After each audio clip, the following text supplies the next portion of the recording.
Well, this was a surprise.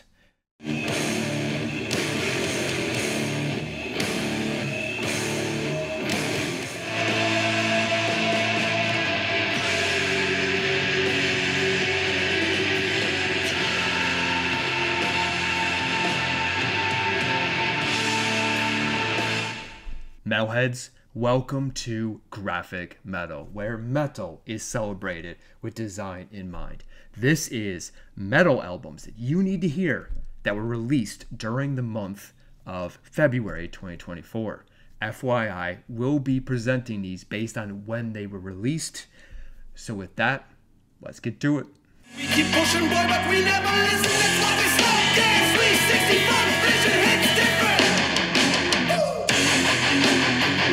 It's free dreams, but we never stop. Freak Dreams by Slope, an alt funk metal album released on February 2nd. Let your freak out. This album is hella fun, oozing with personality and funky vibes. Maybe even a cult of personality. This album takes you back straight to the late 80s, early 90s with the funk rock scene of the likes of Red Hot Chili Peppers, Faith No More, Fishbone Ash, Stuck Mojo, and yes, Living Colour. Because it's been some time since I've heard that sound and brought in an effective way, it felt fresh and exciting. And it instantly will jolt you with just a radiant, positive level of energy. It's a sophomore release for Slope, coming via Dortmund, Germany. As far as design goes, absolutely sensational album cover. I need to applaud them. It grabs your attention right away. It's simple, straight to the point. It captures the energy of the brand and the album perfectly.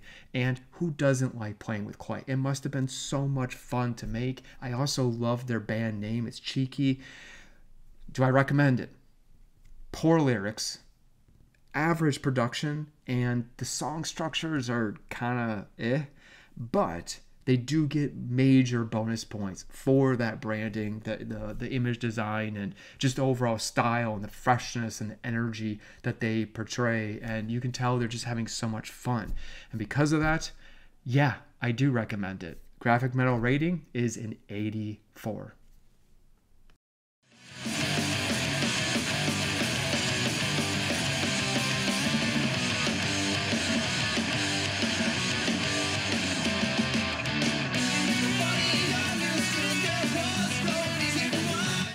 Othervoid by Transit Method, a prog alt-rock / metal album released on February 2nd. A hybrid between Jane's Addiction, Soundgarden, Propaganda, Metallica, and Dream Theater. It's an interesting combination, right? The song structures are not always well thought through. They do definitely lean heavy on more of a traditional rock structure of songs rather than diving deep into the magical world of prog. But they make up for it with just absolute beautiful technical wizardry. It's definitely the star of the show. It bounces around from, alternative, punk, and metal deliveries, even harnessing the power of Tom Morello and his inspired riffing. They've been active since 2010, with this being their third album coming via Austin, Texas. The vocals are serviceable, as with the album design. Conceptually, it's there, it's just not well executed. The placement of the smoke formation makes the skull throne figures just feel like they're floating in space rather than like anchored to the rock formation to drive home the point of these wanderers, right, taking on a larger than life epic quest. Also, the rock formations in the background, like the castle type formation, it has zero contrast, so you can't even see it. It's just, it again, it messes up with the overall atmosphere of the scene and just ruins it. They also desperately need to change their band name. Even if they were to pivot all the way to just prog rock, it still is not a very good name. I won't remember it. It's too generic, especially in conversation, and you know it's a problem when you can't even find it in a Google search. With that said, I do want to give a shout out to the record label, which is Brutal Panda Records. Now that is one hell of a production record name. Do I recommend it? Yes, this is one of those albums you definitely need to hear because of the guitar work. I'm not saying that they hit all the right notes, nor do I think that, you know, the melting pot of styles is necessarily going to gravitate for everybody. But if you love your rock and metal with melody and guitar, you know, genius work, it's like, this is, you got to listen to it. It's that simple. And because of that, Graphic Metal rating, because of the joy that it brings, is an 85.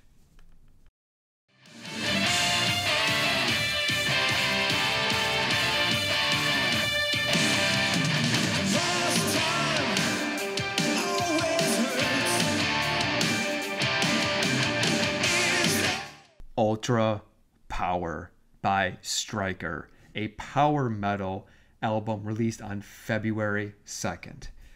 Just because something is cheesy doesn't mean it has to be bad. With that said, I absolutely hate the cover artwork. The band logo and the album name, it's all just deep breath. But musically, you know, solid traditional, like glam, cheesy power metal. Heck, they even throw in some heartwarming saxophone into the mix, which is always nice, right? Coming via Edmonton, Canada. This is disc number 7 for this ex-Juno award-winning band. Tread lightly with this one.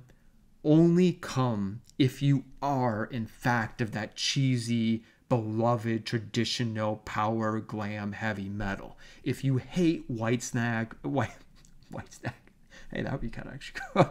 Whitesnake, Bon Jovi, etc. Stay far away from this one.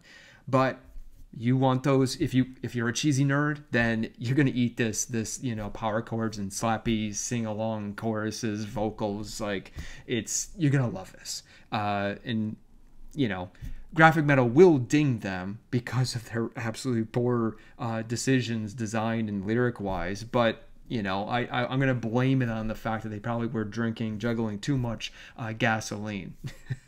With that said, Graphic Metal rating, I'm gonna give it a 78.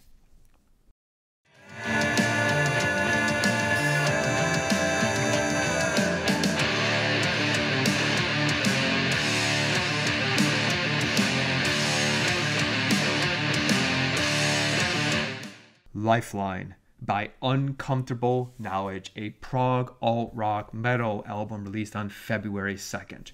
Truth bomb alert.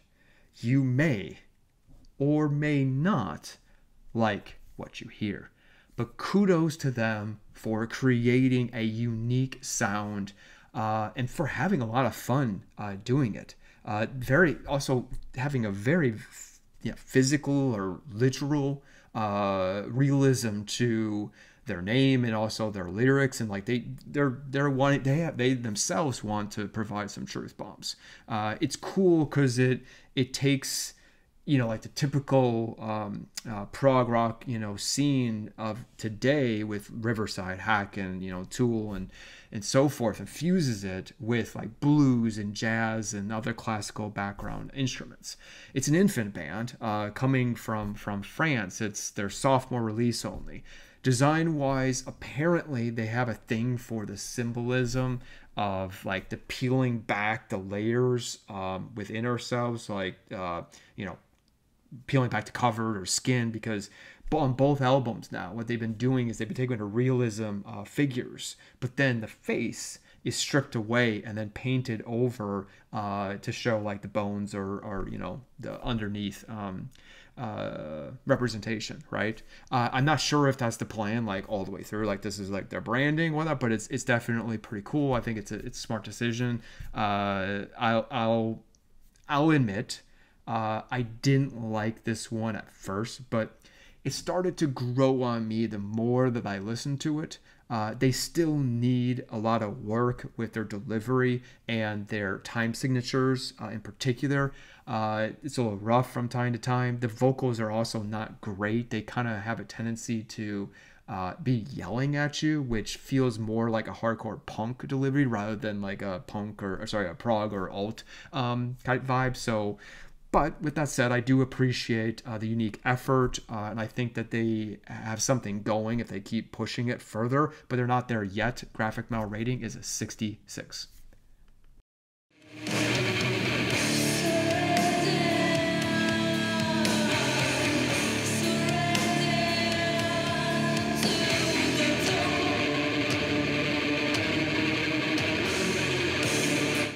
Fire Blades from the Tomb by Ponte del Diavolo, a prog, doom, black, punk metal album released on February 16th.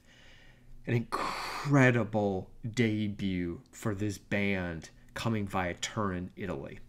Sounds like they came together from a series of other bands and formed back in 2020. This band has a bright future. Really like how like unique they sound, kind of more like a punkish version of like a Tribulation.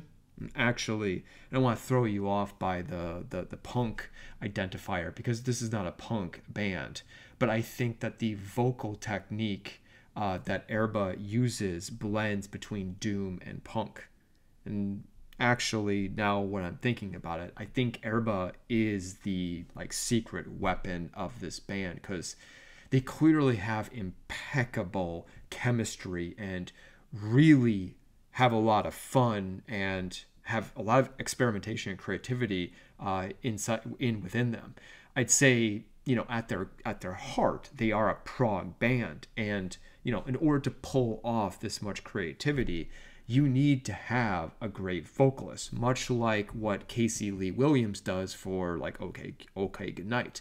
I mean, just listen to the song Covenant, which even uses a freaking theremin, and at times Erba even channels the great Sinead O'Connor. Rest in peace. You know, I mean, she's clearly got a magnitude of different vocal ranges at her disposal, which is really key moving forward, but especially on this album. It's remarkable that this band was able to portray this much versatility in a very effective and well-produced album on their debut. I'm on the fence with regard to whether or not I like the album cover, actually.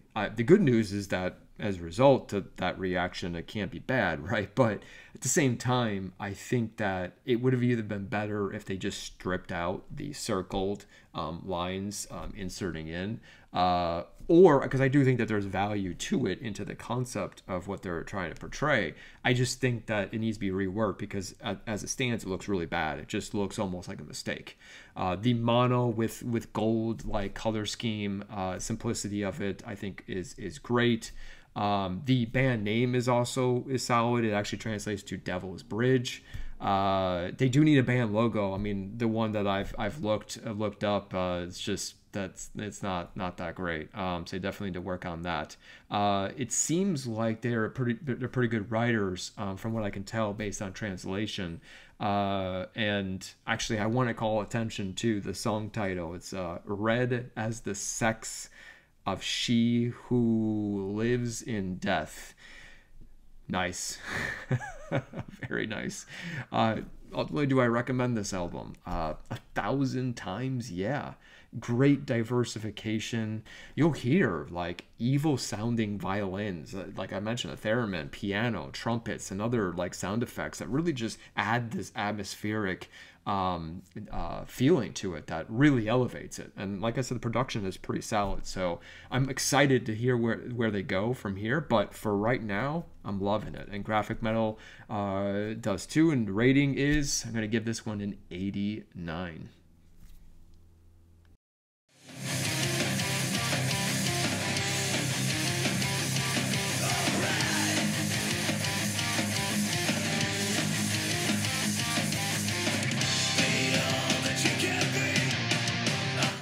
All Out of Dreams by Bokassa, an alternative hard rock stoner metal album released on February 16th. The ending starts today. From Mohawk heavyweight off-white matte to standard white bulk office paper, we go. Or I'll throw in some, maybe a shade of pink stock, because on the surface it feels like just your blueprint standard alternative rock, but they fuse it with like a stoner and groove, also punk in with it, which, you know, I think comes out particularly with the vocals, because they're going from more of an aggressive, harsh, raspy kind of delivery to be able to kind of drive home that. They also like to throw in a lot of whoa whoa whoas to pay, tribute to, punk and that energy to be a little more uplifting. So it's a slightly interesting combination. They themselves even like to proclaim themselves as being a stoner punk band. I don't know if I'm completely convinced by that, but I see what they're kind of go with that, and like I said, it's a little bit different, which is nice. The disc is solid. It's got some decent groove, melodies, riffs, and just catchy choruses. It's upbeat, and by no means is it going to blow anyone away, but they've been garnering a little bit of attention too. Already had the opportunity to tour with Metallica during their world tour dates in the past, European dates. It's a trio band from Trondheim, Norway, on disc 4 now. I really like I like the concept of the album design. I just think that, they need to work on the execution, because I hated the cutout, the block cutout color to, make it a little bit easier to put the band logo on top of it, but it was unnecessary. It was over the top, and it just didn't really fit. Plus, honestly, they need to do the opposite. They need to either desperately change their band logo design, or they need to not put it, as more of a focal point, because it's terrible. It's one of the worst I've ever seen before. It's a terrible typography, typeface, and it's boring as hell, and it just doesn't fit on any capacity of what they're trying to go for. I also think that they should be, hitting home more on the punk, energy, if that's what they're trying to go for. If they're trying to go for stoner punk, they need to harness that a little bit better. With that said, they're quite there yet. I do hear a lot of interesting influences of like Caius, ZZ Top, Pennywise, and Crowbar, so it's definitely worth checking out. GrafikMetal rating is a 73.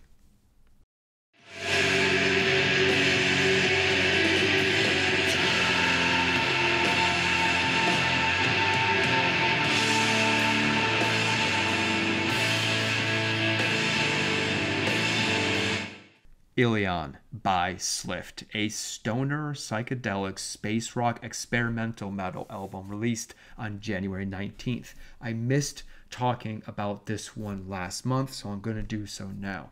From a creative perspective, it's hard not to like this band. They always bring a ton of creativity into the fold, and their third disc is no different. Coming from Toulouse, France, sometimes musically they can get a little lost out there in space, but it never is too far away where they can't find their way back. It's a band at their heart that loves to just explore and wander an idea and see where it takes them. Often outputted with length. Almost all of the songs are 9+ minutes long. The entire album is actually, with this one, is 79 minutes. So strap in, because this is definitely a long one. But trust me, the destination is absolutely well worth it. Branding has always been their strength from day one. I love everything about this band as far as how they approach design and using it as a way to enhance and connect them with each other, us, the audience. The album cover, which has always been always the case with them. Again, this one is also amazing. This time around, opting to create a set of characters, which you can learn more about if you watch other videos. Provocative and it just gets you excited, right? And curious as to what this album has in store for you. And the road trip into the middle of nowhere. I also don't want to give away a surprise, but I do. I have a lot to say about something in particular with them that I'm going to make an entire video about it because it's just that good and that important. But let's just say they got major bonus points. Voivod meets like Sleep and Cripple Black Phoenix are what comes to my mind to get you kind of grounded into the musical output that they represent. Do I recommend it? Well, despite its length, which could be the only deterrent I could possibly imagine. Otherwise, fucking A right, I do. It does a sensational job keeping you entertained all the way through. It brings a lot of really strong creativity and evolution to the mix, and it's a beautiful, beautiful concept. GrafikMetal rating is a 90.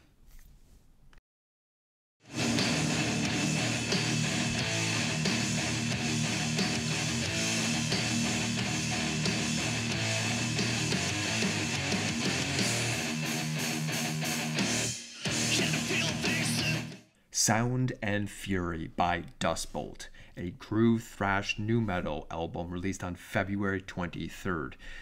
Well, this was a surprise. This band is trying to pull off a Pantera or Metallica move in dramatically changing their musical direction on that fifth Elusive album. Which is actually exactly what both the others did. Pantera went from the cheesy traditional hair metal band in the 80s, picked up Phil, and then entirely changed and created a whole new subgenre of music with Cowboys from Hell and creating groove metal. Metallica, on the other hand, went the opposite direction and went from being the legends and leaders of thrash metal and then opting to slow down and move into an alternative pace kind of sound with the Black Album. And we know what happened for both of them.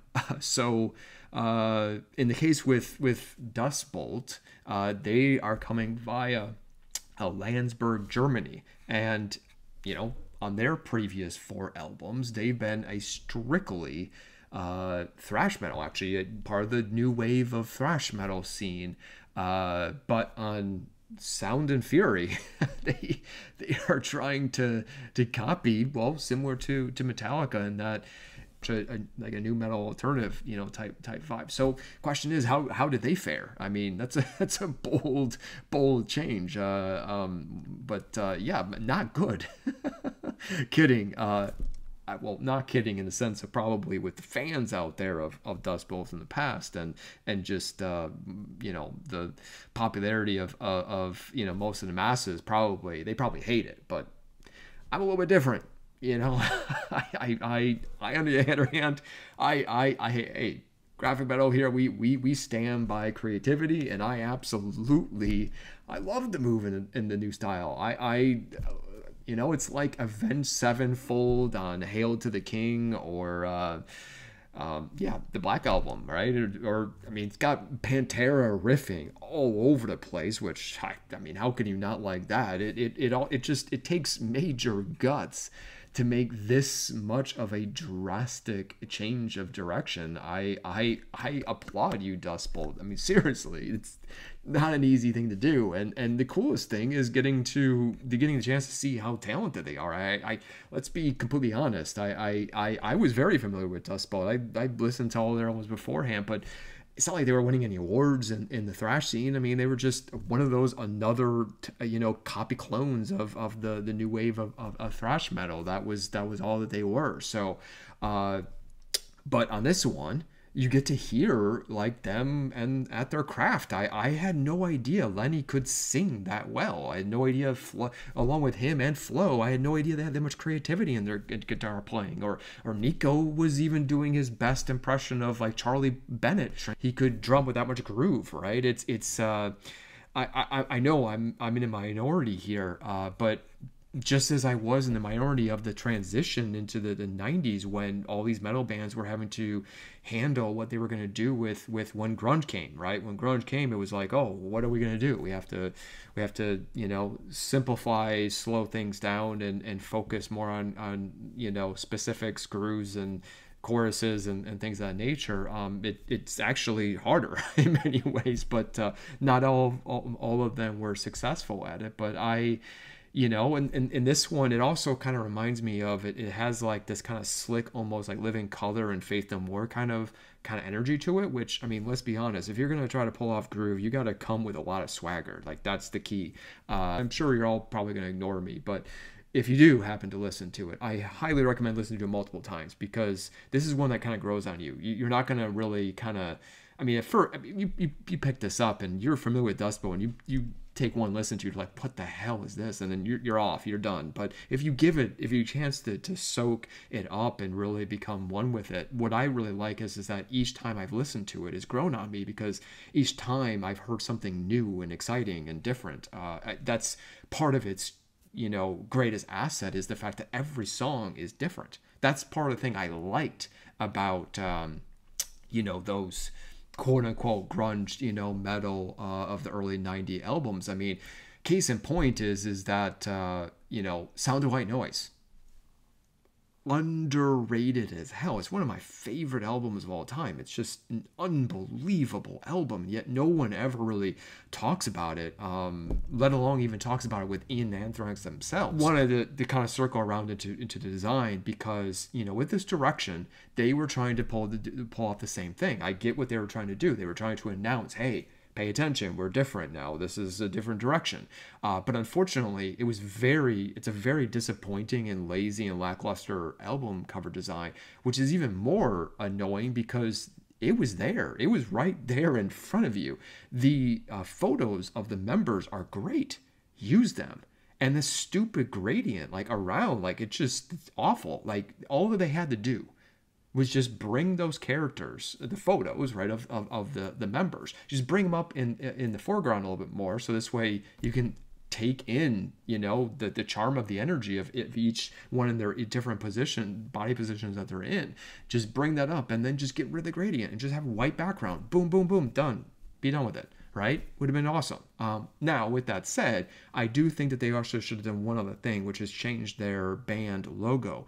If the point is you're trying to call attention to that change of direction, you kind of have to pay that all the way through, right? I know it's a tough thing to do, because your brand logo is your brand logo and your asset, but nonetheless, just saying, that's what I would have done. All right, so do I recommend this album? You betcha, I do. If you want something fresh or simply that reminds you of the good old days of the early 90s, with that awkward period of time where metal had to deal with grunge and what to do about it, minus the stupid album cover, I don't like that, and it's a shame because it forces me to dock it slightly. I wanted to really make this a grading of 90, because again, I want to support creativity and willingness to be bold in changing direction, especially, again, as long as it's good.